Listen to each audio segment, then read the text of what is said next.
Hi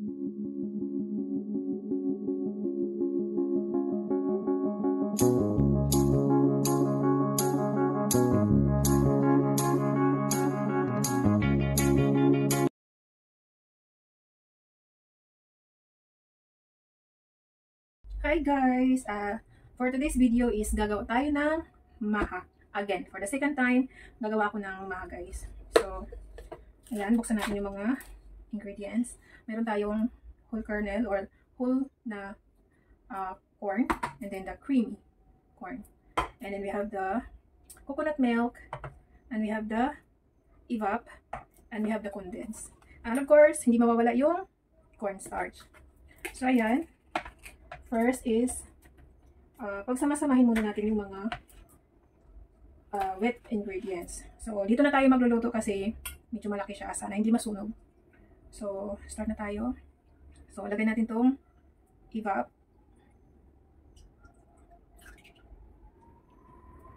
And, yung ating gata. Depende sa inyo kung ano yung uunahin nyo guys. Ha? Nasa sa inyo na yan kung ano yung uunahin nyo. Basta paghalo-haloin nyo lang. Ayan. I-boss natin to kasi tama lang yung ano nito. Lasa. Hindi siya matamis masyado. Kaya hindi matubang. So okay lang. Tama lang yung lasa niya. Kumbaga. Na-estimate ko na to. And then, ayan, ilagay na natin to. Siyempre ito muna yung uunahin kasi papakuluan natin siya.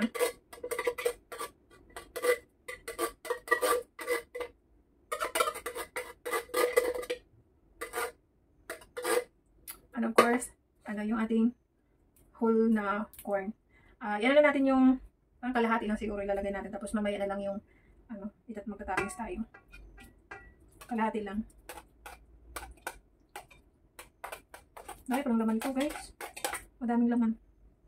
Pwede na ito. Ayan, hindi ko na lang siya inubos.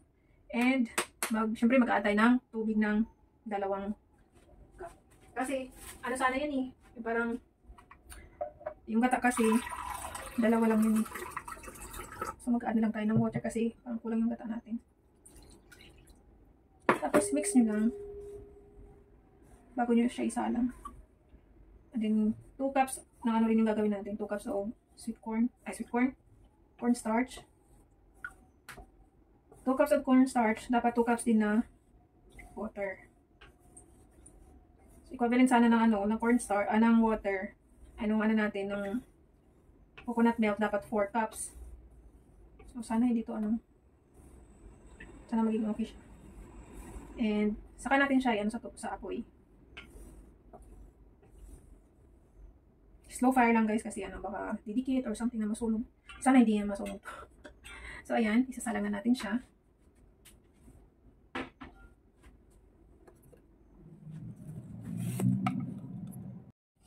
So, ayan, papakuluan na natin siya.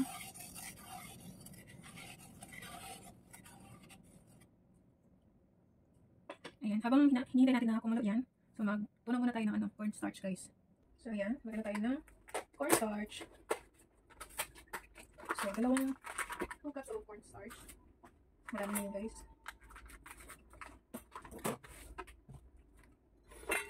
Two cups.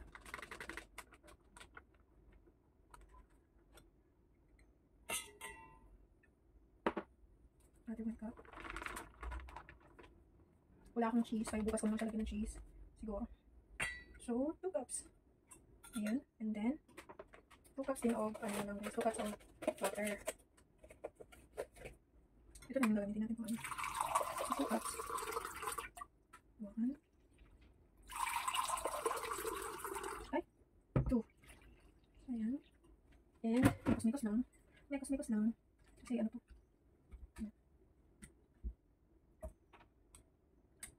Parang kasi ito didikit.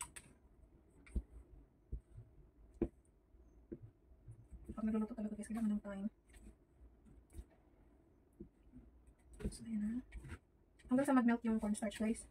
Ayan, mayroon pa kasi siya eh. Wala na siya. Diba?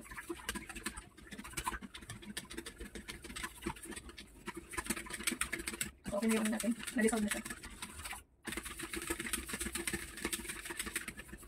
na siya guys. Hinintay na natin ito mag ano. Ito sa. Ito.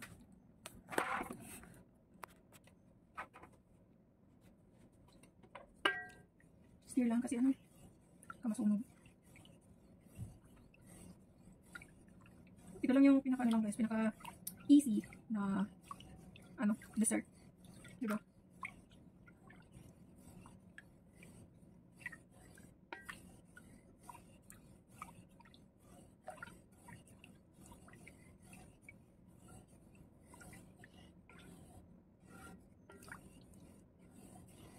Pag kumulo na ito sa kanila, ilagay yung ano, yung cornstarch slurry or cornstarch mixture.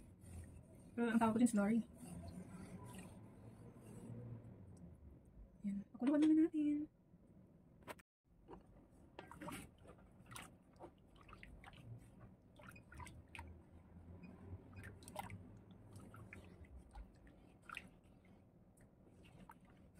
Ayan guys, pag ano, hindi talaga siya na ano, yung ini-stir. Talagang didikit siya.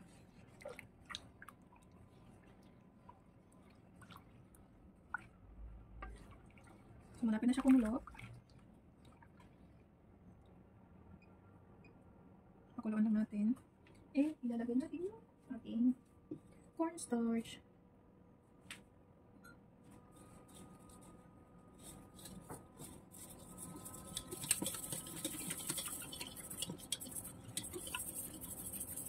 Eh, nakita nyo guys, pag sa ganyan, okay na siya. So, ilagay lang natin ito ng dahan-dahan. Yung ating slurry. Yan, nakita nyo siya. So, pag sa ganyan, okay na siya. Nakumulo na. Pero gusto ko kasi mas yung kulong-kulong. Talagang, ano siya.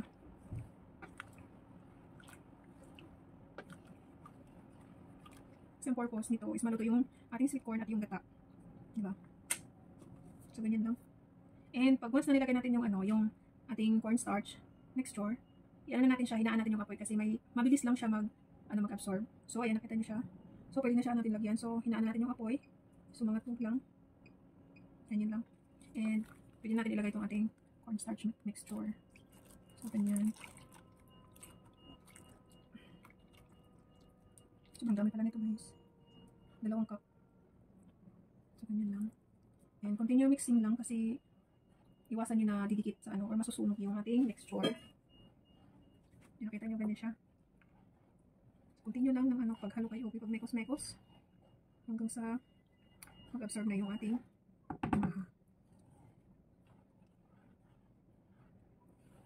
hininaan kasi yung apoy. As in mahinang-mahina siya. Kasi ayoko na masunog siya or didikit sa kawali.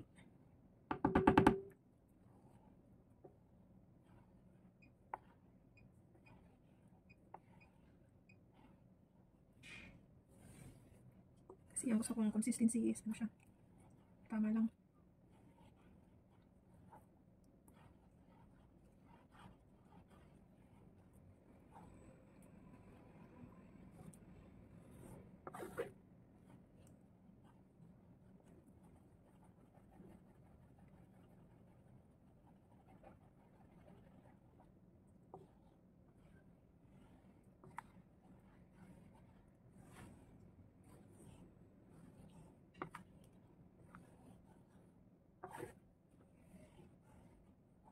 Super creamy. Exercise to. Exercise to guys. Exercise.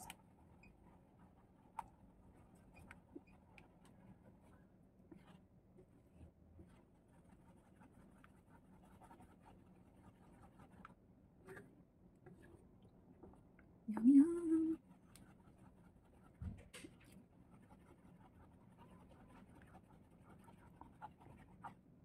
Malapit na. Malapit na siya guys.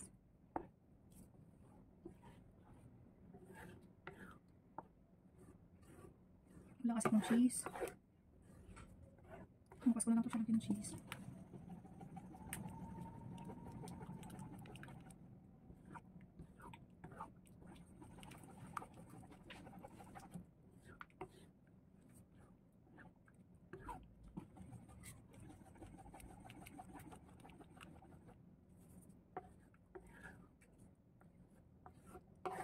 Nakita niyo siya? Kung gaano siya ka-creamy. Super nice.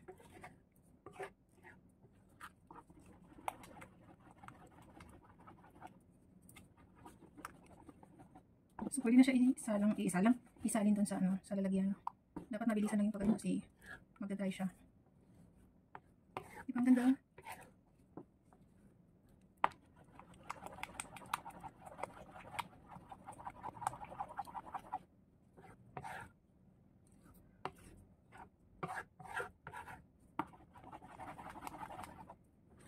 Wow, sarap guys. Exercise.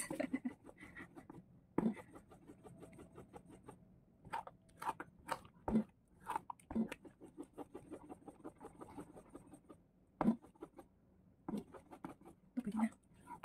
Pwede na ilipat.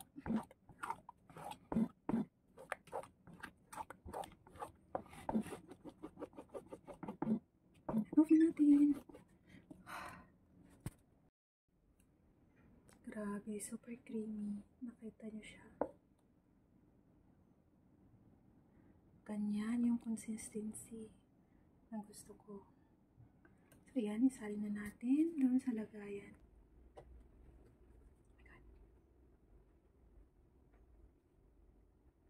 Ano ba yan? Sa kabila. Sabit lang guys.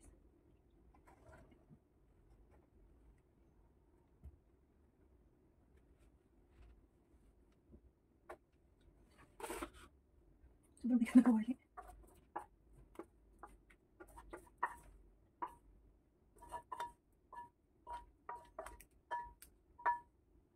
Ay, bigat. So, ayan na. Yung ating sweet corn. Yung ating maha.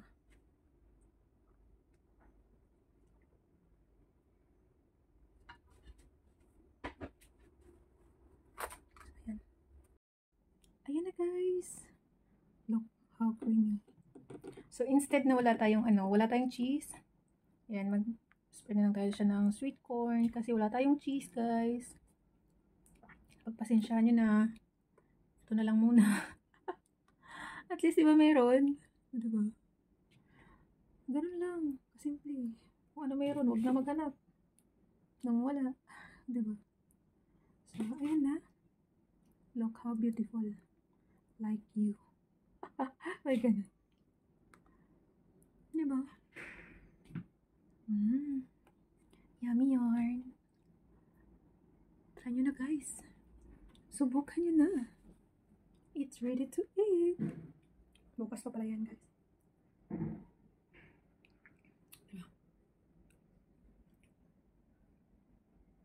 Kahit ganyan lang siya, pero masarap. Kahit walang cheese. Thank you so much guys for watching. God bless and stay safe. Love you all.